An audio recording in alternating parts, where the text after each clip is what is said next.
राष्ट्रीय शिक्षा नीति 2020 के महत्वपूर्ण प्रावधान उत्तर प्रदेश में नए शैक्षिक सत्र से ही लागू होंगे। कल दिनांक 17 मार्च 2021 को बेसिक शिक्षा विभाग के विभिन्न अधिकारियों और बेसिक शिक्षा मंत्री की एक महत्वपूर्ण बैठक संपन्न हुई है, जिसमें यह फैसला लिया गया कि जो नया सत्र शुरू होने जा रहा है वहीं से NEP 2020 के महत्वपूर्ण कॉन्सेप्ट को लाया जाएगा। इसी के क्रम में महानिदेशक स्कूली शिक्षा के द्वारा एक ऑफिशियल नोटिफिकेशन जारी करते हुए प्री प्राइमरी के कॉन्सेप्ट के लिए महत्वपूर्ण स्टेप्स लिए गए थे और यूनिट का गठन किस हिसाब से होगा, कहां से कौन से अधिकारी का चयन होगा, इन सब के बारे में ये नोटिफिकेशन जारी किया गया था। अब राष्ट्रीय शिक्षा नीति 2020 के महत्वपूर्ण प्रावधानों पर चर्चा की जाए तो स्क्रीन पर आप राइट साइड वाला इमेज देख पा रहे होंगे। ये 5334 वाला कॉन्सेप्ट राष्ट्रीय शिक्षा नीति 2020 में महत्वपूर्ण माना गया है और इसका जो सबसे पहला स्टेज होगा फाउंडेशनल स्टेज, उसमें कक्षा 1 और 2 को भी शामिल किया गया है। तो अभ्यर्थियों के द्वारा यही कन्फ्यूजन बना हुआ है कि कक्षा 1 और 2 के जो शिक्षक होते थे प्राइमरी में, क्या वो समाप्त करके अब आंगनबाड़ी के माध्यम से ही कक्षा 1 और 2 की शिक्षा दी जाएगी? क्या उत्तर प्रदेश में जो 1 और 2 के शिक्षक होते थे उनके पदों को समाप्त कर दिया जाएगा? इन्हीं सभी कन्फ्यूजन पर हम लोग डिटेल में बात करेंगे, तो बने रहिएगा बिना किसी पार्ट को स्किप किए हुए इस वीडियो के साथ। नमस्कार दोस्तों, मेरा नाम है नीरज और आप देख रहे हैं करियर बिट यूट्यूब चैनल। अगर आप इस चैनल पहली बार विजिट कर रहे हैं तो इसको सब्सक्राइब करते हुए बेल आइकन को प्रेस करना ना भूलें। पहले हमारे देश में 10+2 वाला सिस्टम चलता था, जिसे आप लेफ्ट साइड में देख पा रहे होंगे, जिसको राष्ट्रीय शिक्षा नीति 2020 में रिप्लेस करते हुए 5+3+3+4 कॉन्सेप्ट लाया गया। यानी कि जो 10+2 वाला सिस्टम था उसको 4 स्टेजेस में बांट दिए गए और पहला स्टेज 5 वर्ष का होगा। यानी बालक जब 3 वर्ष का होगा उससे लेकर के 5 वर्ष आगे यानी 8 वर्ष तक के स्टेज को फाउंडेशनल स्टेज कहा गया। इसमें भी 2 भाग में बांटा गया।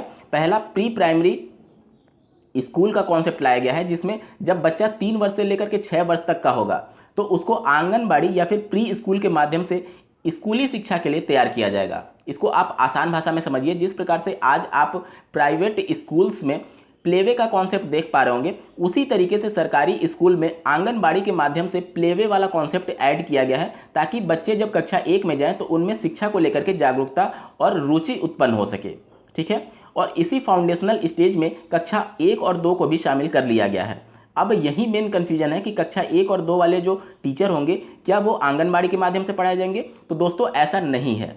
राष्ट्रीय शिक्षा नीति 2020 के 4.1 वाले महत्वपूर्ण बिंदु पर अगर आप लोग ध्यान देंगे तो इस समस्या का हल दिया गया है। यहाँ पर आप देखिए, स्कूली शिक्षा के लिए पाठ्यक्रम और शैक्षणिक ढांचे और पाठ्यक्रम रूपरेखा एक 5+3+3+4 डिजाइन से मार्गदर्शित होगी, जिसके तहत क्रमशः फाउंडेशनल स्टेज 2 भागों में अर्थात आंगनबाड़ी, जिसे प्री स्कूल के नाम से भी जाना जाएगा, उसके 3 वर्ष, ठीक है, यानी कि जब बच्चा 3 से लेकर के 6 साल का होगा तब तक का स्टेज माना गया है आंगनबाड़ी में। प्लस लिखा हुआ है प्राथमिक स्कूल में कक्षा 1 और 2, यानी कि जो डाउट अभी अभ्यर्थियों के मन में बना हुआ है कि फाउंडेशनल स्टेज में जो 5 वर्ष लिखा हुआ है, 3 वर्ष प्री प्राइमरी का और 2 वर्ष कक्षा 1 और 2 का, तो उसको आंगनबाड़ी के माध्यम से पढ़ाया जाएगा, ऐसा बिल्कुल भी नहीं हो रहा है दोस्तों।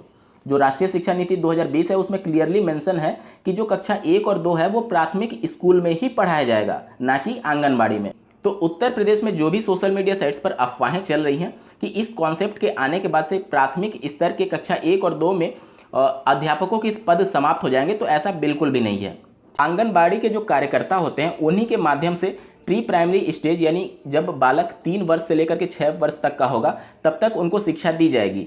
तो उनके लिए भी विशेष रूप से प्रावधान किया गया कि जो भी आंगनबाड़ी की कार्यकर्ता होंगी उनके लिए अलग से ट्रेनिंग दी जाएगी। अगर उनकी क्वालिफिकेशन 10+2 है तो NCERT के द्वारा एक 6 माह का ट्रेनिंग कोर्स तैयार किया जाएगा, और अगर जो कार्यकर्ता हैं वो 10+2 क्वालिफाई नहीं है, यानी कि इंटर से कम पढ़ी लिखी हैं, तो उनके लिए 1 वर्ष का एक NCERT द्वारा विकसित किया गया पाठ्यक्रम उनको ट्रेनिंग के रूप में दिया जाएगा, तभी वो उन बच्चों को पढ़ा पाएंगी। उम्मीद करता हूं आप सभी के डाउट्स क्लियर हो गए होंगे कि कक्षा 1 और 2 के जो पद हैं प्राथमिक विद्यालय में वो समाप्त नहीं हो रहे हैं। कक्षा 1 और 2 को फाउंडेशनल स्टेज में शामिल बस इस वजह से किया गया है ताकि ये क्लेरिफाई हो सके कि जब बालक 8 वर्ष तक का है तब तक उसका फाउंडेशन तैयार किया जा रहा है, ना कि पद समाप्त किए जा रहे हैं। तो अफवाहों से दूर रहें। इस वीडियो को देखने के लिए आपका बहुत बहुत धन्यवाद। भगवान करे आपका दिन शुभ हो।